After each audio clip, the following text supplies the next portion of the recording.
तो चलते हैं हम अपने चार्ट की तरफ। वहां पर बकायदा इस चीज को स्टार्ट आउट करते हैं कि हम अपने फिबोनाची नंबर्स और इलियट वेव को कैसे समझ सकते हैं। ठीक है, तो इलियट वेव के बारे में बात करते जाएं। इलियट वेव बेसिकली ये एक ऐसी वेव है जिस इम्पल्सिव वेव्स हैं जिसके जरिए investors and day traders and holders अपनी लॉन्ग टर्म की प्लानिंग्स को डिफाइन कर सकते हैं। ठीक है, हम अपने किसी भी प्रोजेक्ट उठाएंगे, क्रिप्टो मार्केट का हो सकता है, स्टॉक्स मार्केट का हो सकता है, और वहां पर बताएंगे कि आया कि ये हमारा क्लेम कितना लेगिट रहता है कि हम जब कह रहे हैं कि by using of Elliott wave and by with the help of sorry with the help of Fibonacci numbers हम अपने टारगेट्स को कैसे ऑब्टेन कर सकते हैं। Rather these are short term targets, rather that targets are long term targets।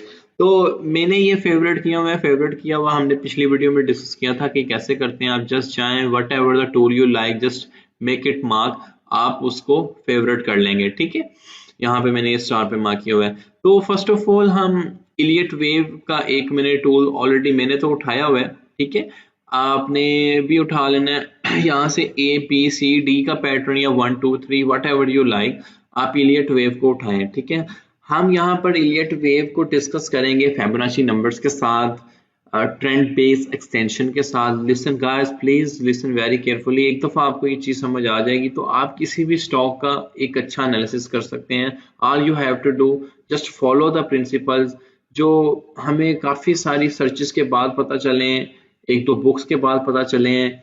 तो आप ये चीज हमारे इस एक्सपीरियंस के मदद से विद इन 1 to 2 और विद इन रेपिटेशन आप ये चीज सीख सकते हैं, और practice will make you improve more and more. I don't say कि वो परफेक्ट बना देगी, लेकिन it will help to improve you slightly gradually. ठीक है, तो इलियट वेव हम डिजाइन करते हैं। आपने इलियट वेव मैंने उठा ली है। इलियट वेव कुछ इस तरह डिजाइन करेंगे। ठीक है, 1 वेव आप, पहली वेव, ठीक है, second wave down and third wave up, fourth wave down, the fifth wave up. Okay, यहाँ पर हम दो रूल्स भी डिफाइन करेंगे। देयर आर टू रूल्स कि आपने इलियट वेव ड्रा करने का तरीका है। अब मैंने देखा है कि मोस्टली यूट्यूब पे वीडियोस पे भी लोग इलियट वेव को गलत ड्रॉ कर देते हैं। आपने इन दो रूल्स को लाजमी फॉलो करना है। ठीक है, यहाँ पर हमें 5 इंपल्स वेव्स नजर आ रही हैं, 1 2 3 4 एंड 5। ठीक है, दो रूल्स ये हैं कि फर्स्ट ऑफ ऑल, या प्लीज काइंडली लिख लीजिएगा दो रूल्स जो आपने फॉलो करने हैं इलियट वेव को ड्रॉ करते हुए, कि जो हमारी सेकंड वेव आ रही है, ठीक है, हमारी सेकंड वेव आ रही है, एक तो देखेंगे प्राइसेस के अप जाने को हम एक्सटेंशन कहेंगे, या एप्रिसिएशन कहेंगे, या इंक्रीज कहेंगे, या बुलिश बिहेवियर कहेंगे। राइट, ये सारी टर्म से आप वाकिफ होंगे। और प्राइस के नीचे जाने को या हम करेक्शन कहेंगे या रिट्रेसमेंट भी कह सकते हैं। ठीक है, करेक्शन कहेंगे या रिट्रेसमेंट कहेंगे। तो ये दो चीजें याद रखनी है, या डेप्रिसिएशन कहेंगे। तो I will use the word correction because Elliot wave को हम करेक्शन के लिहाज से डिस्कस करेंगे। तो और करेक्शन कितनी होती है, दिस थिंग इज इंपॉर्टेंट। तो मैं इसके साथ फिबोनाची नंबर्स आपको इंट्रोड्यूस करवाने वाला हूँ। फिबोनाची नंबर्स के इंपॉर्टेंस में तो मैंने काफी रोशनी ऑलमोस्ट डालने की कोशिश कर दी है कि फिबोनाची नंबर्स अगर हमारी रियल लाइफ में इतने इंपॉर्टेंट हो सकते हैं तो ट्रेडिंग में उनकी क्या इंपॉर्टेंस होगी।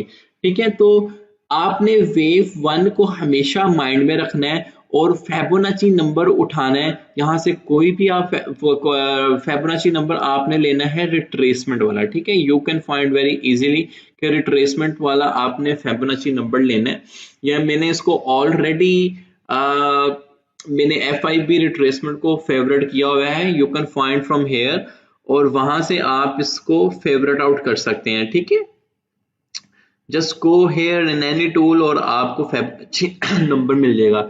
यहाँ से मैंने इस फिबोनाची नंबर को सिलेक्ट किया। ठीक है, अब मैंने ये देखा कि ये कितने % रिट्रेसमेंट हो रही है, या करेक्शन आएगी, ठीक है, या डेप्रिसिएशन आएगी। तो मैंने जहां से मैंने वेव 1 स्टार्ट किया, डोंट वरी गाइस, ये हम अपने रियल टाइम चार्ट पे इंप्लीमेंट करेंगे। आई जस्ट वांट कि आपका कॉन्सेप्ट क्लियर हो जाए, और देन वी विल सी कि ये things how things going on. तो यहाँ से आपने इसको उठाना है और ये ड्रॉ करना है जहां पे वेव 1 एंड होती है। ठीक है, ये आपने फिबोनाची नंबर ड्रॉ कर दिया अपनी इलियट वेव की इंपल्स वेव 1 के साथ। ये चीज इंपॉर्टेंट है कि मैंने ये देखना है कि ये कितने परसेंट रिट्रेसमेंट होती है। प्लीज नोट डाउन कि यहाँ पर आपको एक नंबर नजर आ रहा है 0.618। ठीक है, जो मोस्टली हमारी रियल लाइफ में एप्लीकेशंस बेस हमें चीजें नजर आएंगी, मतलब गैलेक्सीज हैं, डीएनए स्पाइरल्स हैं। एक चीज बहुत इंपॉर्टेंट है जिसको हम गोल्डन रेशो कहते हैं, they all are design on the golden ratio. ठीक है, तो यहां पर ये जो नंबर है 0.618, it is called golden ratio. ठीक है, मैं यहाँ पे मेंशन कर देता हूं, it is called golden ratio. आपका एम ये होना चाहिए कि गोल्डन रेशो पे जैसे ही आपको लगे कि प्राइस आ गया, it is very good time to buy. ठीक है, आपने ये याद रखना है। और गोल्डन रेशो कौन सा नंबर है? 0.618। अब 0.618 से क्या मुराद है ये हम देख लेते हैं। Basically it is just a simple percentage के 0.61 it is just a simple percentage कि यहाँ पर देखेंगे 0 है और फिर 20, मैं अगर इसको परसेंटेजेस में कन्वर्ट करूं, ये 0 है, ये 23% है, ये 38% है, ये 52% है, एंड इट इज 61.8%। ठीक है, कि 61.8% प्राइस आपकी रिट्रेस कर गई है, डेप्रिसिएट कर गई है। और यहाँ पर हमने लेडरिंग के लेक्चर में बात की थी कि आपकी लेडरिंग कहाँ पे होनी चाहिए, तो यहाँ पर हम लेडरिंग बना सकते हैं। बेसिकली ये हमारी सपोर्ट का काम भी कर रहे हैं। अगर आपने मेरे मूविंग एवरेज वाले लेक्चर देखे हैं, आपको अच्छे से पता होना चाहिए। तो 0.5 पे एक लेडर बन सकता है, फिर अगेन हम 0.61 पे एक लेडर बना सकते हैं। आप एक लेडर को 0.4 के करीब भी बना सकते हैं ताकि आपके ऑर्डर्स जो हैं वो हिट आउट हो जाएं। और अगर वो आपकी बाइंग प्राइस से नीचे चले भी जाते हैं, नो वरी, एटलीस्ट आपकी एक लेडरिंग बनी है तो आपका जो प्राइस है वो बैलेंस हो जाएगा, स्केल आउट हो जाएगा। ठीक है, तो 0.1618 is a very good buy, क्योंकि इसके बाद हमें एक प्राइस में सर्ज और हमें एक जो हमारी थर्ड वेव बनती है, it's mean definitely the price will go up. ठीक है, तो आई होप कि आपको ये चीज समझ आई होगी। और अगर आप लेवरेज एंड मार्जिन ट्रेडिंग में है, so don't forget to put stop loss, it is called risk management. आप यहाँ पर अपना करीब स्टॉप लॉस सेट कर सकते हो और ये आपकी लेडरिंग एक्टिव हो जाती है। अगर आपने देखा कि यार प्राइस इतना रिट्रेस कर गया है और करते करते सेट एट कि यार वो इतना नीचे जाता है कि यहाँ पर फेलियर के करीब पहुंच जाती है, ये इलियट वेव के प्रिंसिपल के खिलाफ चला जाता है कि यहाँ पे जो स्टार्टिंग पॉइंट से नीचे है, या तो आपने फिर इलियट वेव सही नहीं ड्रॉ की, from somewhere it have to retrace, like most probably it will retrace from 0.618 level or 0.5 level, लेकिन 0.7 meanwhile के it is very good point कि आप यहाँ से ही अपनी एक लेटरिंग का एक पॉइंट यहाँ भी रख सकते हैं। ठीक है, लेकिन मोस्ट प्रोबेबली यहाँ से रिट्रेस कर जाता है।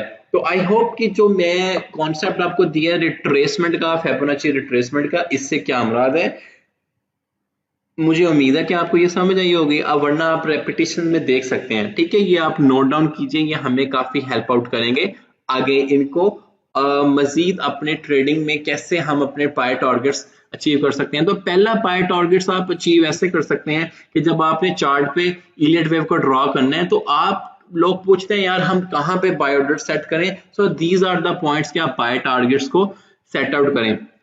तो रूल वन जो मैं आपसे डिस्कस किया है, पहला रूल कि ये अगर वेव जो है सेकंड, प्लीज नोट डाउन, ये मैं रूल वन आपसे इलियट वेव के प्रिंसिपल का डिस्कस कर रहा हूं। अगर ये बहुत कम रिट्रेस करती है, से डैड ये 0.2 पे कर जाती है या 0.3 पे करेगी, ठीक है, अगर ये कम रिट्रेसमेंट करती है तो ये जो आपकी ये जो आपका वेव 4 है ये आपकी ज्यादा करेगी इससे। ठीक है, do I need to repeat? और कितनी ज्यादा करेगी वो भी उसका भी रूल है, एक वो सेकंड रूल है। ठीक है, अगर ये 0.2 पे करेगी या 0.2 से 1.18 पे कर जाएगी या 0.22 पे या मतलब 25% रिट्रेस कर जाए, 28% रिट्रेस कर जाए, तो मतलब थोड़ी कम रिट्रेसमेंट आई है, तो इट्स मीन कि जो हमारी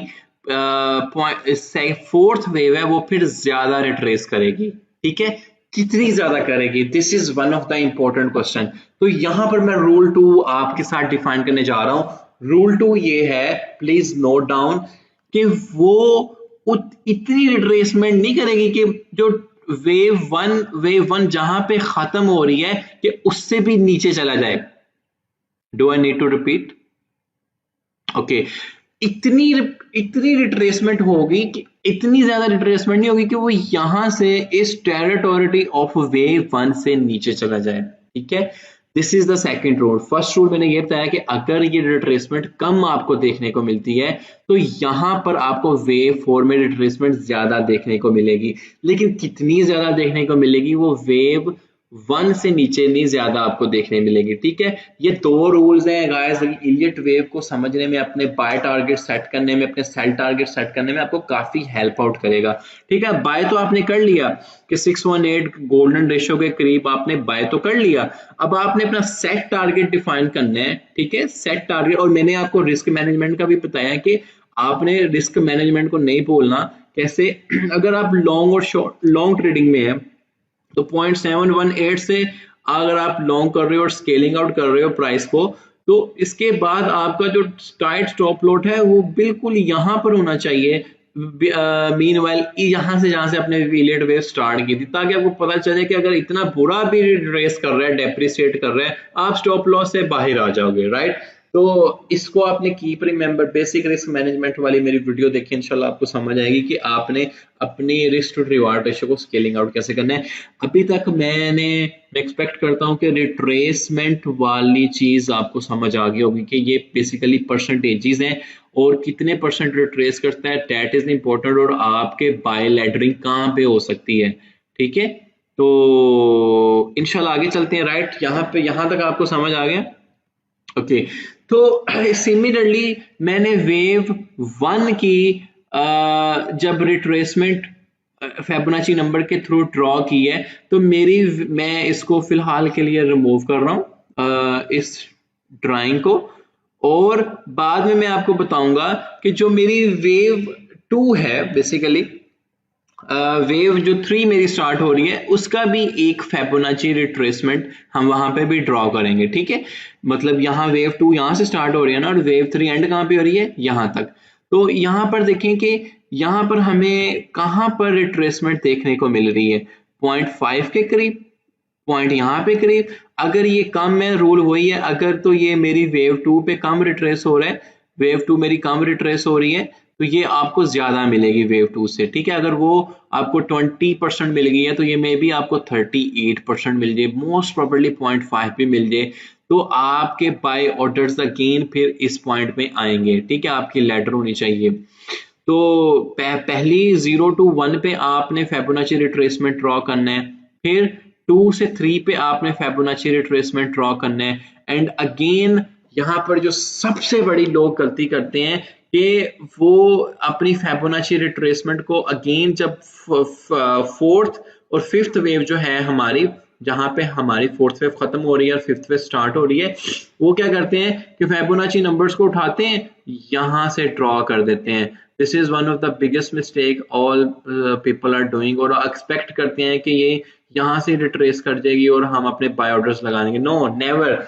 जो आपने थर्ड आपका जो आपने फेबोनाची रिट्रेसमेंट को ड्रॉ करना है, वो आपने स्टार्टिंग ऑफ द वेव 1 से लेकर एंडिंग ऑफ द वेव 5, ये आपने यहां पे ड्रॉ करना है इसको, ठीक है, इस चीज को। तो इट्स मीन आप इसका कंप्लीट होल सिनेरियो देख रहे होंगे। Do I need to repeat? देखिए 0 to 1 पे एक आपने फेबोनाची रिट्रेसमेंट ड्रॉ करनी है और आपने देखना है कि वेव 2 कितनी रिट्रेस की, फिर 2 से 3 आपने एक फेबोनाची रिट्रेसमेंट ड्रॉ करनी है और आपने देखना है कि वेव 4 कितनी रिट्रेस की। रूल नंबर 1 कि अगर वेव 2 लेस रिट्रेस कर रही है तो आपकी वेव 4 ज्यादा रिट्रेस करेगी डेफिनेटली। कुछ लोग अगर लेवरेज और मार्जिन ट्रेडिंग है वो अपने सेल ऑर्डर्स यहाँ पे लगा सकते हैं वेव 3 के टॉप पर, ठीक है, तो उनको एक अच्छा गेन देखने को मिलेगा। ऑन द सेम मैनर जब आपने फाइनल ड्रॉ करनी है तो आपने फ्रॉम द स्टार्टिंग ऑफ 1 से 5 तक आपने ड्रॉ करनी है, ताकि जो नेक्स्ट आपको करेक्शन देखने को मिलेगी वो से डैट जो आपको नेक्स्ट करेक्शन मिलेगी इलियट वेव के मुताबिक, मैं वो यहाँ पर आप इसको देखेंगे, ठीक है, ये चीज आएगी, ठीक है। उसके लिए आपको पता है कि आपका जो इलियट वेव का मैं साइकिल, अभी प्रिंसिपल ऑफ इलियट वेव जो कंप्लीट होल साइकिल है वो मैं आपसे डिफाइन करता हूँ राइट नाउ। मैंने आपसे डिस्कस ये किया है कि बेसिकली इलियट वेव क्या है, ये इन्वेस्टर्स, होल्डर्स, डे ट्रेडर्स को एक अच्छे बाइंग एंड सेलिंग पॉइंट्स हमें बताएगा। फिर मैं अभी तक फिबोनाची रिट्रेसमेंट का कॉन्सेप्ट आपको देने की कोशिश की है, ठीक है, और फिबोनाची रिट्रेसमेंट ड्रॉ कैसे करनी है इलियट वेव के ऊपर वो भी बताया है कि आपने फर्स्ट ऑफ ऑल जो फिबोनाची रिट्रेसमेंट ड्रॉ करनी है वो 0 to 1 की, फिर 2 से 3 की, फिर 4 से 5 की नहीं करनी। जब लास्ट फाइनली ड्रॉ करनी है वो आपने 1 से 5 तक की एंडिंग पे करनी है, ठीक है। इसके बाद इलियट वेव पहली जब आप ड्रॉ कर लेते हैं इसके बाद आपके पास करेक्शन वेव आती है जिसको हम ABC भी करेक्शन वेव कहते हैं, ठीक है। ट्राई टू अंडरस्टैंड, मैंने वर्ड करेक्शन वेव का बोला है, ठीक है। इलियट वेव होती है और एक करेक्शन वेव होती है, और फिबोनाची रिट्रेसमेंट को हम डिस्कस कर रहे हैं ना। फिबोनाची रिट्रेसमेंट इज डिफरेंट, वो डिफरेंट है, ये मैं करेक्शन वेव की बात कर रहा हूं। तो ABC करेक्शन हमें देखने को मिलेगी, ठीक है, SAB और C, इस तरह की हमें एक करेक्शन देखने को मिलेगी, ठीक है। मैं अभी एक चीज आपके सामने करने वाला हूं, मैं आपको इलियट वेव का कंप्लीट साइकिल समझाने वाला हूं। अगर आपको मेरी यहां तक की वीडियो समझ आ गई है, अदरवाइज आप रेपिटेशन में देख सकते हैं, मे बी आज का लेक्चर थोड़ा लंबा हो, लेकिन मैं चाहता हूं कि आपको समझ आ जाए कि फिबोनाची रिट्रेसमेंट की आपको समझ आ गया, पहली इलियट वेव कैसे ड्रॉ करते हैं वो समझ आ गया, और उस इलियट वेव के बाद आपको फिर एक करेक्शन वेव ड्रॉ करनी होती है ABC और 1 2 3। मैंने ऑलरेडी ये चीज ड्रॉ की हुई है यहाँ पे, ताकि मेरा टाइम और आप सबका टाइम भी बचे और आपको समझ आए एटलीस्ट। यहाँ पर देखें कि जब मैंने अपनी यहाँ पर 1 2 3 4 1 2 3 4 एंड 5 ये पहली स्मॉल वेव जो ड्रॉ की थी, ठीक है, ये 1 2 3 4 5 ये इलियट वेव का आपको मैं साइकिल समझा रहा हूँ, ट्राई टू अंडरस्टैंड। तो एक वेव, एक इलियट वेव ये बनी, और उसके बाद मेरे पास इसका इसी इलियट वेव की 1 2 3 4 5 आई थिंक मुझे आपको जल्दी से करके बता देना चाहिए। Okay wait, I will do for you.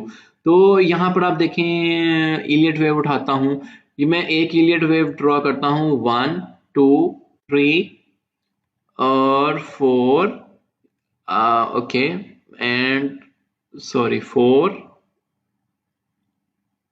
3 ऊपर और 4 एंड ये मेरे पास 5 को, ये सेटिंग कर लीजिएगा, कोई मसले वाली बात नहीं है, ठीक है। और रूल याद रखना है कि टेरिटरी 1 से ये नीचे ना आए, ये ज्यादा रिट्रेस कर रही है तो ये, अगर कम रिट्रेस कर रही है तो ये फिर आपको ज्यादा रिट्रेस करने को देखने को मिलेगी। अच्छा ठीक है जी, ये मैंने एक स्केलिंग कर दी। अगर आप ये वाला साइकिल समझने में आज कामयाब हो जाते हैं इलियट वेव का together with Fibonacci numbers, believe me कि आप एक बहुत अच्छा टेक्निकल एनालिसिस चार्ट्स के ऊपर कंडक्ट कर सकते हैं, ठीक है। तो यहाँ पर हम साइकिल डिस्कस करने वाले हैं अभी कि जब 0 to 1 के दौरान जो वेव है, ठीक है, इसमें भी आपको एक इलियट वेव मिलेगी, ठीक है। मैं इलियट वेव यहाँ पे ड्रॉ करता हूँ, मैं अगेन रिपीटिंग 0 to 1 पे आपको एक इलियट वेव मिलेगी 1 2 3 4 एंड 5, ठीक है। तो ये चीज आपको मिली। उसके बाद जो हमारी 2 से 3 की वेव है, इलियट वेव है, इस पे भी आपको एक इलियट वेव देखने को मिलेगी। Let me okay make little bit setting. अच्छा यहाँ पर आप फिर एक इलियट वेव ड्रॉ करेंगे 2 से 3 के दरम्यान में 1 2 3 4। रूल आपने याद रखना है, ठीक है, रूल नहीं भूलना। जो मैंने आपको रूल बताया है कि वेव 4 कितनी रिट्रेस होगी और वेव 2 कितनी रिट्रेस होगी तो वेव 4 उतनी होगी और इस टेरिटोरी से नीचे नहीं आनी चाहिए। ठीक है, अगेन एक लास्ट मैं इसको बनाता हूं, ये 5 है ना, तो आपने अगेन इसके दरमियान में आपको एक इलियट वेव बनेगी। ये चार्ट पे हम वेरीफाई करेंगे इंशाल्लाह, आपको एक असाइनमेंट आपने करनी है, आपका ये हैंड्स ऑन एक्सपीरियंस आ जाएगा। ठीक है, तो ये मैं आपसे एक सुपर साइकिल बनता है इलियट वेव के मुताबिक। जो भी एक अच्छे प्रोजेक्ट हैं उनमें हमें सुपर साइकिल देखने को मिलता है, तो वो सुपर साइकिल आपने समझना है, या ग्रैंड साइकिल उस चीज को भी कह सकते हैं। ठीक है, अब आप ये देखें कि 1 से 2 और फिर 2 से इस 4 और 4 से 5 के दरमियान में भी एक इलियट वेव बनती है। लेकिन अभी आप सोच रहे होंगे कि ये जो ये वाला पोर्शन है ये एम्प्टी है। यस ऑफ कोर्स, यहाँ पे आपको करेक्शन वेव मिलती है ऐसे। ठीक है, करेक्शन वेव आपको मिलेगी यहाँ पर। तो आप ये मैं आपको साइकिल बता रहा हूँ कि जो इलियट वेव का साइकिल है वो किस तरह बनता है। यहाँ पे आपको करेक्शन मिलेगी। ठीक है, ए बी सी। तो यहां तक आपको गाय समझ आया कि इलियट वेव काम कैसे कर रही है। अब एक चीज यहां पर आपने समझने कि एक ग्रैंड साइकिल भी बनता है। जैसे इन सारे के सारे साइकिल में जब मैं इसको कंप्लीट एक करूंगा ना, तो आपको एक अगेन एक बिगर इलियट वेव देखने को मिलेगी, जो कि ये आया। और मैं अगर इसको भी इलियट वेव के तौर पे डिजाइन करता हूं, तो एक आपको यहाँ पे एक आएगा इसकी करेक्शन वेव, जिसको हम करेक्शन वेव कहेंगे। और अगेन यहां से आपको एक अप वेव, थर्ड वेव जिसको कहते हैं, इसको ग्रैंड साइकिल वाली वेव भी आप कह सकते हैं। बहरहाल आपका ये इलियट वेव का कंप्लीट साइकिल है। How it is work completely 200 से 300 पेजेस की बुक है जहां पर ये चीज समझाने की कोशिश करते हैं। बट आप यहाँ पे कॉन्सेप्ट लें इसको और अपने रियल टाइम चार्ट्स में अप्लाई करें। ठीक है, अब आप ये देखें कि मेरा वेव 1 का जो साइकिल है वो कंप्लीट हुआ, और उसके दरमियान में कितनी प्राइसेस अप डाउन कैसे हो रही हैं। Basically they are all working on Elliott wave principle. और हमने अपने लेक्चर के स्टार्टिंग वाले पोर्शन में ये देखा कि रिट्रेसमेंट के जरिए हम अपने बाय एंड सेल ऑर्डर्स कैसे लगा सकते हैं। ठीक है, तो यहाँ पर मैं अगर एक काम करता हूँ, let me favourite this text tool as well. ठीक है, कि मेरी ग्रैंड इलियट वेव साइकिल की ये मेरी वेव 1 है। ठीक है, और ये मेरी ग्रैंड इलियट वेव साइकिल की मेरी वेव 2 है। ओके ओके, यहाँ पे ये मेरी 2 है। यहाँ तक मैं उम्मीद करता हूँ आपको समझ आएगा। Sorry guys, I don't know how मेरे गला इतना खराब क्यों हो गया, but it will be okay. Give me 1 minute. Let me drink some water.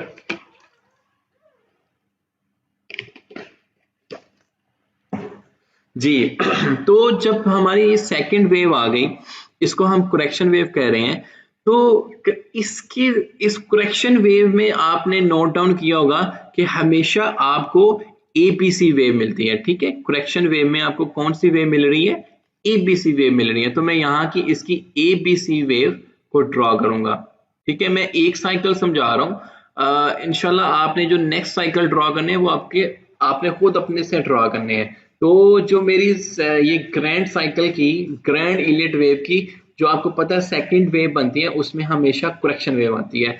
अब इसमें प्रिंसिपल के मुताबिक जो जो हम मेरी ये ए वेव है और ये जो बी वेव है और सी वेव है, जिसको मैं करेक्शन वेव कह रहा हूं, तो यहाँ पर हमें ये जो ए वेव है इसमें भी एक इलियट वेव मिलेगी, बी ए 1 2 3 एंड 4।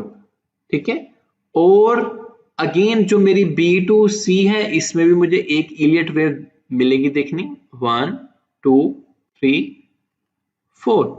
अब आपने ये सोचना है कि ये जो A to B है बेसिकली इसमें मेरे पास करेक्शन वेव आएगी। ठीक है, आप ये रेपिटेशन के साथ देखें, इट इज द प्रिंसिपल। ये मैं आपको समझाना चाह रहा था कि ग्रैंड साइकिल कैसे बनता है। अगर यहां तक आपको समझ आई है कि इलियट वेव का एक कंप्लीट साइकिल कैसे डिजाइन होता है, और अगेन जैसे देखें हमने इस ग्रैंड सुपर साइकिल में 0 to 1 की वेव में देखा कि अंदर क्या हो रहा है। सिमिलरली जब आप इस 2 से ये 3 शुरू हो रही है और ये वाला साइकिल आपको स्टार्ट होता नजर आ रहा है, तो ये वाला आप पूरा का पूरा डिजाइन कर लेंगे। ये तो था इलियट वेव का एक कंप्लीट प्रिंसिपल। मैं उम्मीद करता हूँ ये समझ आया होगा। It's just the matter of practice आप करें। तो आपको इंशाल्लाह इसमें और क्लैरिटी आएगी। मेरी इस को देखिएगा वीडियो को again and again, I hope so समझ आ जाएगा। अच्छा, तो यहाँ पर हमने फिबोनाची रिट्रेसमेंट की बात कर ली और रिट्रेसमेंट पे देखा कि हम अपनी बाय लैडर्स कैसे बना सकते हैं और सेल लैडर्स कैसे बना सकते हैं। तीन चीजें थी हमारे इस लेक्चर में कि फिबोनाची नंबर्स क्या हैं, इलियट वेव क्या है और बेसिक रिस्क मैनेजमेंट क्या है। बेसिक रिस्क मैनेजमेंट वही है जो हम थ्रू आउट फॉलो आउट करते जा रहे हैं कि 1:1 पे जाना है हमने और 1.5 1:5 पे 1.5 रेशो पे जाना है। मीनवाइल के आप $100 को प्रॉफिट और $50 को रिस्क कर रहे हो या 2:1 पे जाना है। It all depends upon you. Basic calculation of risk management देख लें, आपको इंशाल्लाह ताला समझ आ जाएगी। एक चीज जो मैं आपसे डिस्कस करने जा रहा हूँ उसके बाद हम रियल टाइम चार्ट पे देखेंगे कि ये जितनी भी ड्राइंग पेंटिंग की है आया कि हमारे ये चार्ट्स पे कितनी ज्यादा एप्लीकेबल है। ठीक है, तो यहाँ पर मैंने इस चार्ट का एक एनालिसिस किया था और मैं वो आपसे शेयर कर रहा हूँ कि ये मैंने चार्ट उठा लिया है जनाब, BTC टू USDT का बिटकॉइन का चार्ट है। आपने प्रैक्टिस करनी है किसी भी एक और चार्ट पे आप कर लीजिएगा और कंप्लीटली इलियट वेव के प्रिंसिपल को फॉलो करते हुए आप देखिए कि how things will go up. ठीक है, मैं इसको रीसेट करता हूँ first of all and then मैं सारे के सारे रिमूव कर देता हूँ ड्राइंग को। ठीक है, अब यहाँ पर आप देखें कि इलियट वेव को ड्रॉ करने का प्रिंसिपल ये है कि आपने एक बॉटम उठाना होता है और उस बॉटम के बाद आपने उसकी एक इलियट वेव को ड्रॉ करना है और इलियट वेव के पूरे साइकिल को ड्रॉ करना है। जैसे मैंने यहाँ पर वो बॉटम उठाया था, अगर मैं आपको इसको बताता हूँ कि मेरे पास जो बॉटम था इलियट वेव के मुताबिक, मैंने ये वाला एक बॉटम उठाया था 10,000 के करीब। ठीक है, इसको मैं और कर देता हूँ कंप्रेस। जी, एक मिनट है, नजर मैं चार्ट की सेटिंग कर लूं। अच्छा, यहां पर मैंने एक ये बॉटम उठाया था और इसके बाद इस बॉटम को उठाने के बाद मैंने इसकी एक इलियट वेव ड्रॉ की थी। ठीक है, मैं इसके रिमूव करता हूँ ड्राइंग को। ये मेरा एक बॉटम था, ठीक है, जो मुझे लीस्ट बॉटम मिला इस इस जो फुल्ली इसकी एक फाइनल रेजिस्टेंस आई जहां पर।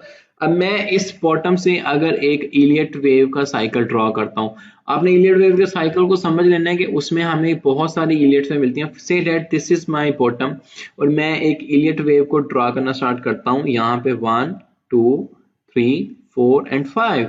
ठीक है, यहाँ पर देखें कि ये मैंने एक इलियट वेव का साइकिल ड्रॉ किया, इसको हम और प्रिसाइज कर लेंगे।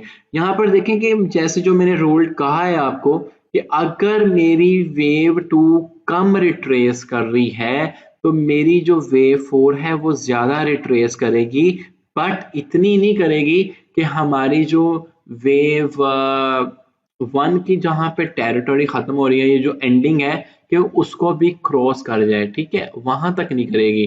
अगर ये देखें कि मैं इसको ड्रॉ करता हूँ कि ये मैक्सिमम यहाँ तक ही है, तो पहला रूल आपको क्लियर हुआ। आपने भी इसी तरीके से ही करना है। अच्छा, अब यहाँ पर देखें कि ये मेरी एक इलियट वेव ड्रॉ हो जाती है। ठीक है, अब मैं जैसे मैंने आपसे फिबोनाची रिट्रेसमेंट डिस्कस किया था, फिबोनाची रिट्रेसमेंट में हमने कहा था कि हम हमेशा वेव जो 1 है उससे उठाएंगे, 1 जहाँ पे खत्म हो रही है, और देखेंगे कि हमारे ऑर्डर्स कहाँ पे हो सकते हैं। आप फिबोनाची नंबर्स की सेटिंग्स कर सकते हैं, लेफ्ट राइट इन्हें कर दें, कोई मसला नहीं है। मैं इसको थोड़ा डार्क विजिबल भी कर दूंगा, वो हो रहा है बैक पे। खैर, ये setting is very simple thing, आप भी कर सकते हैं। मैंने लेफ्ट पे कर लिया फिलहाल समझाने के लिए। ठीक है, और टॉप पे कर लेते हैं जनाब। ओके, यहाँ पर देखें कि मेरे पास ये फिबोनाची नंबर्स ड्रॉ किए और ये कितनी रिट्रेस किया है, 0.23% से ज्यादा ही किया है। मैं अगर एक हॉरिजॉन्टल रे लगाता हूँ कि यहाँ पे कितना रिट्रेस किया है ये पॉइंट बेसिकली। अच्छा, यहाँ पर ये देखें कि ये हमें यहाँ पर इतना रिट्रेस होता नजर आया, मतलब वेव 2 कम रिट्रेस की है। तो जो हमारा था कि वेव जो 4 जहाँ पे खत्म होती है स्टार्टिंग ऑफ 3 से, वो ज्यादा रिट्रेस करेगी। तो हम इसको आइडेंटिफाई कर सकते हैं वो कैसे ज्यादा करेगी। अगेन आप फिबोनाची रिट्रेसमेंट को उठाएं और कहाँ से हमने इसको ड्रॉ करना स्टार्ट करना है, यहाँ से एग्जैक्ट जहाँ से ये हमने इलियट वेव को लिया है ये। तो अब आप देखें कि हाउ इट इज पॉसिबल कि मैं आपको 0.618 की इंपॉर्टेंस बताने की कोशिश कर रहा हूँ काफी देर से कि ये गोल्डन रेशो का पॉइंट है, और एग्जैक्टली जो मैंने आपको बताया कि आपने पाई लैडर बनानी है अपनी 0.5 से, आपने अपनी पाई लैडर बनानी है 0.618 के थोड़ा सा ऊपर और एग्जैक्ट 0.18 पे आप अपनी पाई लेटर को यहाँ भी रख सकते हैं और कुछ थोड़ी सी इक्विटी को यहाँ भी रख सकते हैं अगर ज्यादा ट्रेस करते हैं, बट कीप रिमेंबर कि इस टेरिटोरी से नीचे नहीं आएगा तो ऊपर ही रहेगा। तो आप ये देखें कि 0.168 की सपोर्ट लेवल ये है कि एग्जैक्टली उसी सपोर्ट से आपको ये बार बार रिट्रेस होता नजर आ रहा है, ठीक है, उसी सपोर्ट से आपको ये बार बार ऊपर जाता नजर आ रहा है। तो इट्स मीन कि ये एक इंपॉर्टेंट सपोर्ट लेवल था जहां से इसने बाउंस बैक करना ही करना है। तो आपने इंपॉर्टेंस देखी कि गोल्डन रेशियो एक हमें अच्छा बाइंग पॉइंट देता है, यहाँ पर हमारी बाय लेडर्स डिफाइन हो सकती थी। और जिन्होंने की, जो उनको इलियट वेव के साइकिल की समझ आए, they always always wait for this point, ठीक है। Do I need to repeat guys this point कि जब मैंने अपनी फिबोनाची रिट्रेसमेंट को ड्रॉ किया अपने सेकंड साइकिल में इलियट वेव के, तो मैंने आपको बताया कि आपके बाय ऑर्डर्स आपके 0.618 0.5 के करीब होने चाहिए, और जो आपको देखने को मिलेगी प्राइस वहां से देखें कैसे आपकी विक्स उसी सपोर्ट से ही आपको ऊपर जाती नजर आ रही है। इट्स मीन कि ये एक अच्छी सपोर्ट थी जहां से प्राइस आपको पंप होने को देखने को मिला। तो आई होप कि आपको ये चीज समझ आई होगी कि और फिबोनाची रिट्रेसमेंट और इलियट वेव का जो साइकिल है कैसे ड्रा हो रहा है। और फाइनली मैंने आपसे एक रूल ये बताया था कि जब हमने एक फाइनल फिबोनाची रिट्रेसमेंट को ड्रॉ करने हैं तो वो हमने कंप्लीट 0 से लेके जो एक 5 तक हमारी वेव एंडिंग है उससे हमने उस तक ड्रॉ करने हैं, ठीक है, नॉट फ्रॉम 4 to 5। अब इससे मैं उठाऊंगा और यहां से एक कंप्लीट फिबोनाची रिट्रेसमेंट के साथ इसका ड्रॉ कर दूंगा, और मैं इसको कर देता हूं राइट साइड पे ताकि हमें मोर क्लियर हो कि ये इसको मैंने ऊपर लेके जाना है। कीप रिमेंबर कि ये वाला पॉइंट है तो आप यहाँ पे इसको रख सकते हैं, ठीक है। अच्छा, अब हम कुछ एनालिसिस भी करेंगे, कुछ प्राइसेस डिसाइड भी करेंगे नियर फ्यूचर में कि मैं एक प्रोडिक्शन करता हूं कि देखते हैं वो सही होती है या नहीं होती। आज है मेरे पास 24 दिसंबर, थर्सडे का टाइम है 2020, और we are going to make one prediction, let's see कि हाउ इट इज ट्रू और नो। तो मैं इसको फर्स्ट ऑफ ऑल तो ये नंबर्स मेरे काफी लेफ्ट पे चलेंगे, I need this number on right side, तो किसी एक नंबर पे क्लिक करें, ये सेटिंग्स है, और सेटिंग्स में जाएं तो आपको डाउन साइड पे जाते हुए आप इनके नंबर्स, कलर, विजिबिलिटी सारी चेंज करते हैं। ये तो मैं सिखाने बैठ के काफी टाइम लग जाएगा। अच्छा, ये मैंने राइट साइड पे कर दिया। अच्छा, काफी चलेंगे राइट साइड पे वैसे है। तो यहाँ पर देखें कि ये मेरे जो फाइनल मैंने फिबोनाची रिट्रेसमेंट को ड्रॉ कर लिया। तो और मैंने आपको सुपर ग्रैंड साइकिल के बारे में भी बताया था कि सुपर ग्रैंड साइकिल जो है आपने इसके दरमियान काफी रिलेट वेव बनेगी अगर आपको वो समझ आ गई होगी। जो मैंने यहाँ पर आपको इतनी डिटेल से बताने की कोशिश की है, हमने अच्छी खासा गंद मारा वहां पे, तो आई होप कि वो चीज समझ आएगी सुपर ग्रैंड साइकिल की। और ये सुपर ग्रैंड के बाद हमारे पास एक करेक्टिव वेव यहाँ पे बन रही है, ठीक है। अगर ये मैं इसको नीचे लेके जाऊं, यहाँ तक आती भी है, say that right now on this state the Bitcoin price is hovering at 23,336. I am predicting कि ये आने वाले दिनों में या कुछ देर में, या आप मेरी इस बात को याद रखिएगा, ये रिट्रेस करेगी प्राइस, ठीक है। रिट्रेस करने के बाद अगेन मुझे इस प्राइस में अप देखने को मिलेगा 21 के मुताबिक, मेरे टारगेट के मुताबिक आपको, ये मैंने बिटकॉइन के ऊपर ये सारा एनालिसिस कंडक्ट कर रहा हूं, आपको बिटकॉइन कम से कम 32,030 के करीब हुआ जाता आपको नजर आएगा इंशाल्लाह ताला। तो इसके दौरान में देखें कि ये मेरी जो वेव 2 थी, मैंने आपको बताया कि वेव 2 में ऑलवेज मेरे पास करेक्टिव वेव बनती है जिसको हम ABC कहते हैं, ठीक है। तो ए बी सी के मुताबिक प्राइस नीचे जाएगा, अप जाएगा, लेकिन अगेन नीचे जाएगा और फिर एक पॉइंट से ऊपर ये अगेन बुलिश होगा और उसके दरमियान में हमें पता है कि अगेन काफी वेव्स बनती हैं, 1 2 3 4 एंड 5। हमने ये साइकिल कंप्लीटली डिस्कस किया। आई होप कि यहां तक मैं आपको कंप्लीट साइकिल इलियट वेव का समझाने की कोशिश कर रहा हूं और आपको वो समझ आ रहा होगा। हमने इस लेक्चर में अभी तक डिस्कस किए हैं फिबोनाची नंबर्स, जिसमें मोस्ट प्रोबेबली मैंने फिबोनाची रिट्रेसमेंट को डिस्कस किया है। एक्सटेंशन को अभी नहीं किया, एक्सटेंशन को मैं लास्ट पे करके लेक्चर सम अप कर दूंगा। इलियट वेव को साइकिल को समझने की कोशिश की, बेसिक रिस्क मैनेजमेंट, मैंने ख्याल है कि बेसिक रिस्क मैनेजमेंट पे मैंने बहुत ज्यादा throughout our course focus करवाने की कोशिश की है कि please never ever active trade. अगर आप लेवरेज एंड मार्जिन ट्रेडिंग में हैं तो आप बेसिक रिस्क मैनेज, बेसिक नहीं, आपका एडवांस रिस्क मैनेजमेंट के विदाउट एडवांस रिस्क मैनेजमेंट अपनी ट्रेड एक्टिव ना कीजिएगा। तो इसके लिए आप मेरा वो लेक्चर कंसल्ट करें कि आप रिस्क मैनेजमेंट को कैलकुलेट कैसे करेंगे। ठीक है, ओके। तो आपको ग्रैंड साइकिल भी समझ आ गया होगा। अब जैसे ये मैंने 4 आवर का चार्ट खुला हुआ है, आप इसको डिफरेंट टाइम फ्रेम्स में देखें तो अंदर आपको बहुत सारी इलियट वेव्स बनती नजर आएंगी। मैंने बिगर टाइम फ्रेम के ऊपर ये एनालिसिस आपको कंडक्ट करके दिया है। अंदर आपको काफी सारी इलियट वेव्स बनती हुई नजर आएंगी जो हमने एक पूरे के पूरे साइकिल में समझने की कोशिश की है। ठीक है, रिसर्च करता हूँ तो ये यहाँ पे अगर आप देखेंगे, आपने स्टडी अपनी तौर पे भी एक कंडक्ट करनी है। अंदर आपको काफी सारी सेम टू सेम एक्सटेंशन और करेक्शन एंड इलियट वेव्स बनती हुई नजर आएंगी। तो ये तो मैंने एक बिगर टाइम फ्रेम पे आपके साथ शेयर किया ताकि आपका कॉन्सेप्ट क्लियर हो जाए। ठीक है,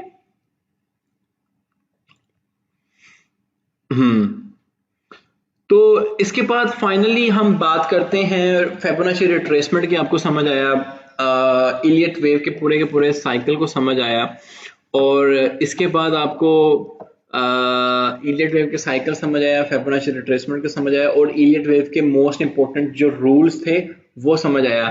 फाइनल टाइप है कि हमारा फिबोनाची फैब बेस एक्सटेंशन क्या होता है। ये फिबोनाची नंबर्स की ही एक अनदर टाइप है और वो आपने उसका एक रूल समझ लेना है कि बेसिकली वो डिजाइन कैसे, वो कैसे हम फिबोनाची एक्सटेंशन को ड्रॉ करेंगे। ठीक है, से दैट मैंने ये एक इलियट वेव बनाई है और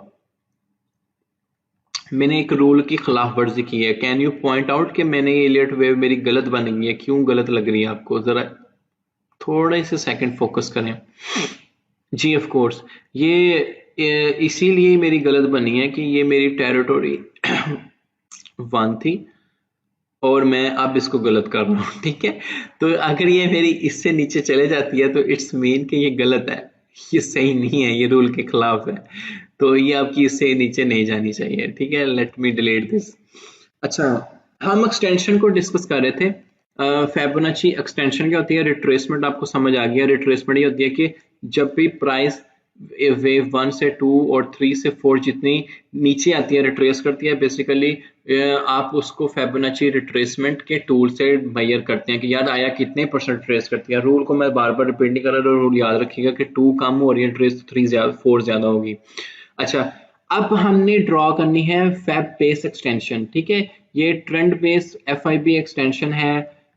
आपने यहाँ से इसको फेवरेट कर लेना है, मैंने भी किया हुआ है। ठीक है, ट्रेंड बेस एक्सटेंशन को आप जाएंगे, इसको मैंने सिलेक्ट करता हूं। ठीक है, ये ड्रॉ का तरीका समझ रहे हैं, लोगों को ये ड्रॉ नहीं करनी आती। ये 0 से स्टार्ट करना है, 1 तक लेके जाना है। ठीक है, 1 यहां भी 1 नहीं है कंप्लीटली, 1 से लेके और 2 पे, जहां पे 2 खत्म हो रही है ना, यहां तक और जहां तक। ठीक है, फर्ज करें ये यहां पे जा रहा है तो यहां तक, मैं इसको 2 को नीचे डाउन करता हूं ताकि स्केलिंग हो जाए। तो मैं इसी को भी पकड़ूंगा और ये 2 के बराबर कर दूंगा। ठीक है, ये मैंने क्या ड्रॉ किया है, फैब base trend base extension. Extension मुझे ये बताती है कि यहां पर देखें कि ये भी फिबोनाची नंबर्स है। तो जो मेरा वेव 5 है उसका टारगेट क्या होगा और वेव 3 कहां तक जाएगी। अगर ये 1:1 पे चले जाती है, ठीक है। ये इसका भी एक रूल ये है कि यहाँ पर मैं इसको लेट मी फिक्स दिस, देखिए ये 1 पे यहाँ पे गई और इसको यहाँ पे मैंने इसको कर दिया। अच्छा अगर ये मेरी जाती है आप मैंने ये जैसे ही ड्रॉ की, ये मेरी वेव 3 और वेव 5 की मूवमेंट को भी डिफाइन करती है। वेव 4 आपको पता है, ये इस पे आपने फिबोनाची रिट्रेसमेंट लगानी है और वेव 4 के टारगेट्स आपने ऑब्टेन करने हैं। तो अगर ये मेरी 1:1 पे वेव 3 टच करती है तो मोस्ट प्रोबेबली ये जो मेरी वेव 5 है 1:6 पे करेगी, ठीक है, 1.6 पे करेगी, 1.6 पे करेगी। तो ये आपके ये अगर ये आपके बाय ऑर्डर्स हैं, यहाँ पर आपने लेटरिंग की हुई है, तो आपने यहाँ पे आपने एम बनाना है कि मेरा जो ट्रेंड पेस एक्सटेंशन का टूल है फिबोनाची नंबर्स में, मैं अपने सेल ऑर्डर्स कहाँ पे लगाऊं। I have to take 1.1 ratio 1 पे जाके मैंने अपना कंप्लीट करना है, या 0.7 पे मैं ले लेना है, या 0.6 पे ले लेना है। It's all depends upon you कि आप कितने प्रॉफिट से हैप्पी हैं, ठीक है। अगर आप में पेशेंस होल्डर ज्यादा है तो आपको 1.6 अगर ये मैक्सिमम टच करके यहाँ पे इसको एक रेजिस्टेंस देखने को मिलती है, मैं एक रेजिस्टेंस का बनाता हूँ कि यहाँ पर फर्स्ट करो एक रेजिस्टेंस इन प्राइसेस को देखने को मिलती है और रिजेक्शन आती है, तो ये जितनी रिट्रेस करके जाएगी, अगर ये 1:1 पे आपकी एग्जैक्ट रिजेक्शन होने के बाद ये नीचे जितनी रिट्रेस होगी तो ये डेफिनेटली आपकी 1.6 पे जाएगी। ये रूल आपने याद रखना है। तो अब हम अपने अगेन अब देखते हैं कि हम बीटीसी के ऊपर अपना ये पूरा का पूरा एनालिसिस कंडक्ट कर रहे हैं। तो मैं इस पे एक ट्रेंड पेस एक्सटेंशन ड्रॉ करता हूँ। ये तो फ्यूचर की प्रेडिक्शन भी हमने इसके साथ ही कर दी। Let me delete this 1 by 1, ठीक है। तो अभी तक आपको लेक्चर की समझ आ रही है। लेक्चर इस दफा का मेरा ये सबसे लंबा लेक्चर बन गया पूरे के पूरे कोर्स का, लेकिन मैं ये चाहता हूँ कि जिस बंदे को ये Fibonacci numbers, retracement, extension, Elliot wave का साइकिल समझ आ गया, उसकी ट्रेडिंग काफी इंप्रूव हो जाएगी, ठीक है। और जो अभी तक जो हम ये कंप्लीट कोर्स टेक्निकल एनालिसिस का पढ़ चुके हैं, तो हमने देखा कि हम काफी सारी अपॉर्चुनिटीज एक्सप्लोर कर सकते हैं डिफरेंट टूल्स, इंडिकेटर्स को देखते हुए। तो आई होप कि आपका ये जर्नी मेरे साथ जिसने थ्रू आउट फॉलो किया है, I am always open for your questions. आप ग्रुप में जाएं, पोस्ट करें, कुछ भी मुझे टैग करके पूछें कि हम अपनी चार्ट्स की पेंटिंग में यहाँ पे प्रॉब्लम आ रही है, तो इंशाल्लाह ताला मैं आपके आंसर्स वहां पे कंप्लीटली दूंगा। अच्छा जी, यहाँ पे देखें कि मैंने ये चार्ट की थोड़ी सी सफाई की है और मैंने आपको ये क्या बताया था कि आपने जो ट्रेंड बेस एक्सटेंशन है वो कैसे ड्रॉ करनी है, ठीक है। यहाँ से मैं अपना ट्रेंड बेस एक्सटेंशन का टूल उठाता हूँ। यहाँ से ये मेरी जीरो यहाँ से स्टार्ट हो रही है, यहाँ पर ओके इसको मैं स्केलिंग कर लेते हैं। अच्छा, यहाँ से ये मेरी वेव 1 स्टार्ट हो रही है, ये पॉइंट, वेव 2, वेव 1 जहां पे एंड हो रही है ये पॉइंट, और वेव 2 जहां पे खत्म हो रही है, ठीक है। यहाँ पर इसको हम थोड़ा जूम आउट कर लेते हैं और देखते हैं कि how exactly this thing is very beautiful. कि यहाँ पर देखें कि ये मेरी जो विक गई हुई है ये यहाँ पर गई हुई है, ठीक है। मैक्स विक मैंने यहाँ पे ली है, तो 0.17 से ये यहाँ पर हमें ये प्राइस में करेक्शन देखने को मिली यहाँ तक। ये मैं अभी वहां पे फिबोनाची नंबर ड्रॉ नहीं कर रहा, but I want to tell कि हमारी वेव 2 और वेव 3 और वेव 4 को जब हमने चेक कर लिया उसमें फिबोनाची करेक्शन के टूल्स के साथ, अब मैं एक्सटेंशन बता रहा हूँ कि हमारा जो ये वाला पॉइंट है 0.168 वाला, कि अगर हमने देखा कि 2 और 3 में जो हमें एक्सटेंशन देखने को मिली है वो 1 और 0.78 के दरमियान में है, तो मोस्ट प्रोबेबली जो हमारी 4 to 5 में एक्सटेंशन आएगी वो 0.168 लेवल को टच कर जाती है, ठीक है। Do I need to repeat? Okay, मैं ये बता रहा हूं कि हमारी 2 और 3 में जो एक्सटेंशन आएगी, ठीक है, अगर वो मेरी 1 तक जा रही है या 0.8 तक जा रही है, तो मोस्ट प्रोबेबली जो मेरी वेव 5 बनती है वो 0.168 तक लाजमी टच कर जाती है। यहाँ पर देखें कि हमें करेक्शन देखने को मिल रही है, प्राइस यहाँ पे जा रहा है और हमें बार बार डंप देखने को मिल रहा है। 24,000 से 21 तक का डंप आ गया है, ठीक है। तो आई होप कि आपको ये चीज समझ आई होगी कि यहाँ पर हमें जो रेजिस्टेंस मिलेगी वो यहाँ पे रेजिस्टेंस से मिलेगी, और ये हमारे सेल ऑर्डर्स भी हो सकते हैं अगर कोई शॉर्ट प्ले कर रहा है, और अगर कोई लेडरिंग प्ले कर रहा है तो वो यहाँ से बाय ऑर्डर्स को कैश आउट कर सकता है अगर उसमें अच्छी पेशेंस होल्डर है, ठीक है। तो मैं उम्मीद करता हूँ कि हमने जो आज कंप्लीट साइकिल डिस्कस किया है, इलियट वेव का, फिबोनाची रिट्रेसमेंट का, फिबोनाची एक्सटेंशन का, ये आपको समझ आया होगा।